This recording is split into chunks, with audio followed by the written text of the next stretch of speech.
Alright,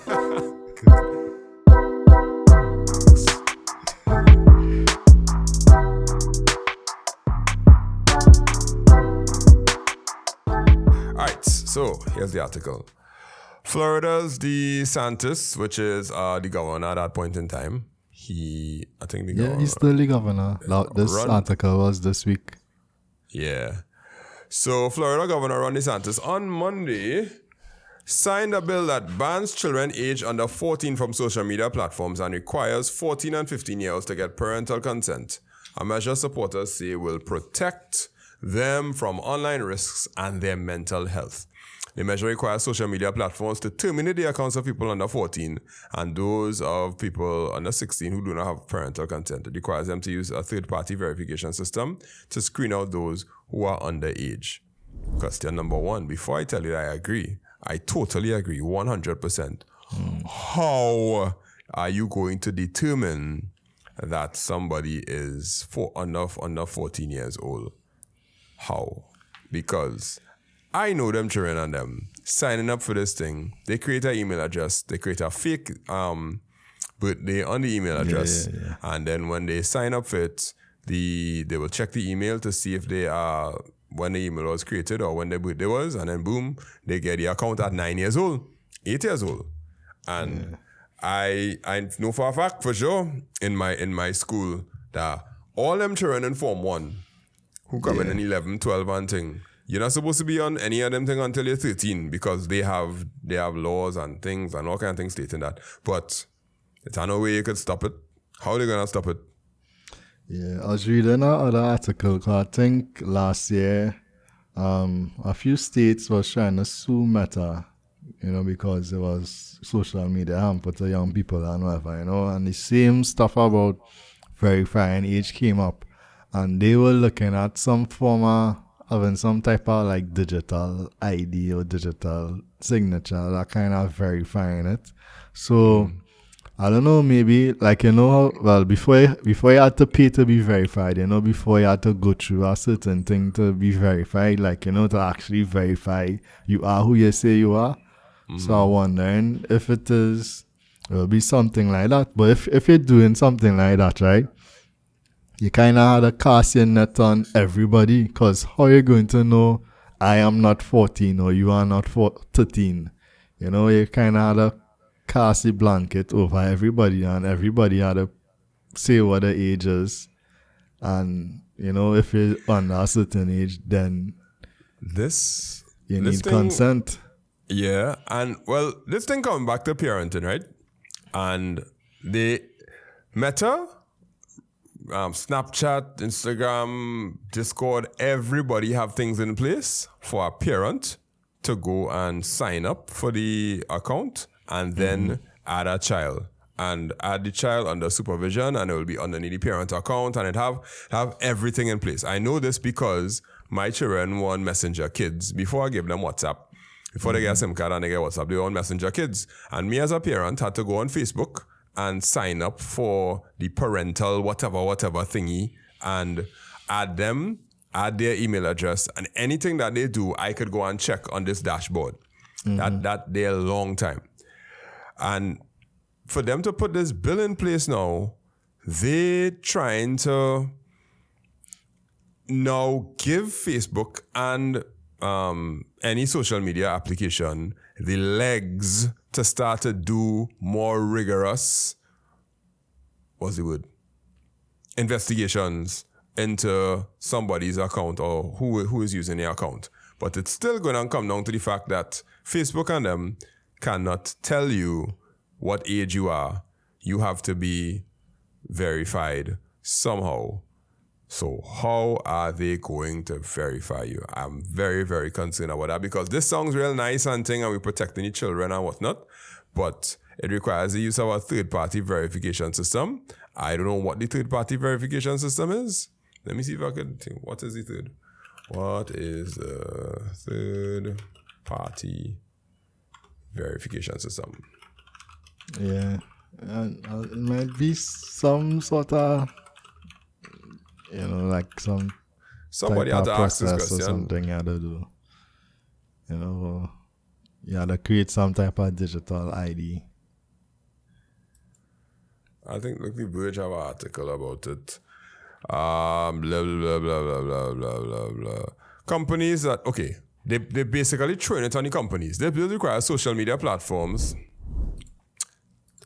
The bill requires social media platforms to prevent kids under 14 from creating accounts and delete existing ones. It also requires parent or guardian consent, blah, blah, blah, blah, blah, blah, blah. Companies that fail to promptly delete accounts belonging to 14 and 15-year-olds can be sued on behalf of those kids and may owe them up to $10,000 in damages each.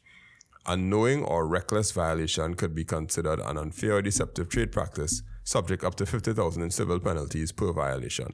So they could force Facebook, force Instagram, force everybody to come up with a way to verify children, which and try is a bill, so it really signed into law yet, so it will be appealed and whatever. So and that's how it works. Not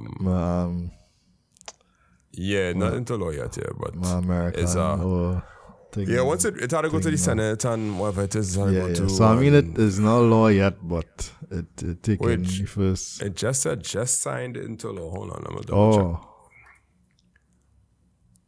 Yeah, it gets signed into law. Okay, but I think it could still be appealed. I think so. I'm not 100% sure, but we could ask one of the AIs after just to make sure. But clearly, they're not trying to regulate it. They're telling the platform that they have to regulate it, and if you don't, we could sue you. Well, the children, the parents, it'll be a civil case or whatever, 10,000 or 50,000. But then why the parents don't just check them one time? Like, it's real hard because the internet is a maskless place. It's a faceless place. So the way the internet works was based on anonymity. Yeah. So now you're trying to make everybody have an ID on the internet.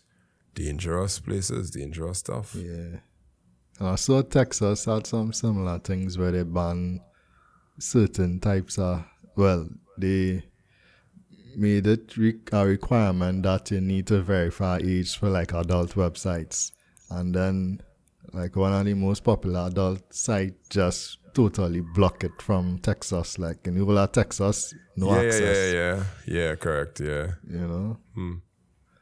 But alright, so I agree with the goal. The goal is to get these children off of social media because as a teacher, the opportunity for you to wreck your life at an early age, it's there. It's there. And there are many things that social media exposes them to that their maturity level is not anywhere close to an adult.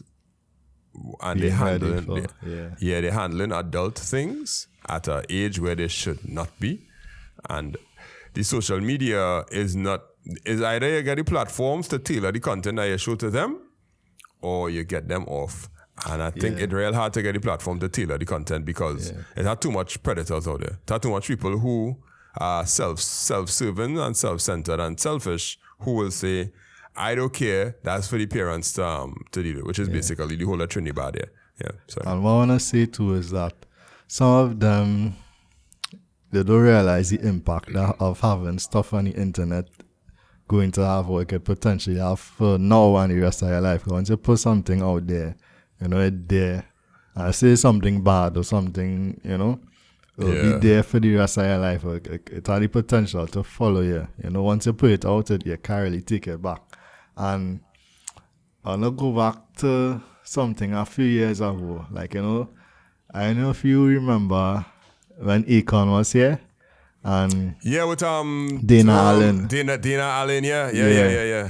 And she said that she was 18 when she went to the something like that. See, that wasn't really that bad, but I mean, look how much years after, and we still remember it. And it didn't really have social media back then, as it is now. And that was like a one-off thing, the media cover it or whatever. But now you have the potential to do things like that every single day, every single second, and it's in the palm of your hands. You could go now and do something outrageous, and it stick with you for the rest of your life. And at that age, those ages, you're real impressionable, so. Yeah, it could chart your course and chart your direction. And even like some students I talk to, they'll be like, I remember when I used to post them shipping it as a good thing. Something blah blah. Good thing nobody ever see that, or it's a good thing her mother never see what she was doing. I'm like, well, me too. I could be like, it's all real things I used to do when I was younger, but the difference with us is be like, it's a good thing it didn't have phones back then. Yeah. We didn't even have no camera phones, so it was pay phones. Yeah, you could lose yourself real fast. And when you lose yourself inside there, the pressure that's come on after is amazing. That you could see how children buckle under that pressure, especially the desire to be known. That desire to be known by it is making you do some dumb stuff. And you see it with YouTubers too. YouTubers will do some real stupid things to get the views because, well, you just want, you love to be known, to say that people know who you are, but you don't really know the pressure that has come from being known. And when you face that pressure from being known, there are two things. You either live up to it or you crack under it and you end up like Miley Cyrus or some kind of thing like that. No? Yeah, I mean, even as adults, you gain the attention and whatever, is get to some adults, much less for a child, like impressionable. Correct.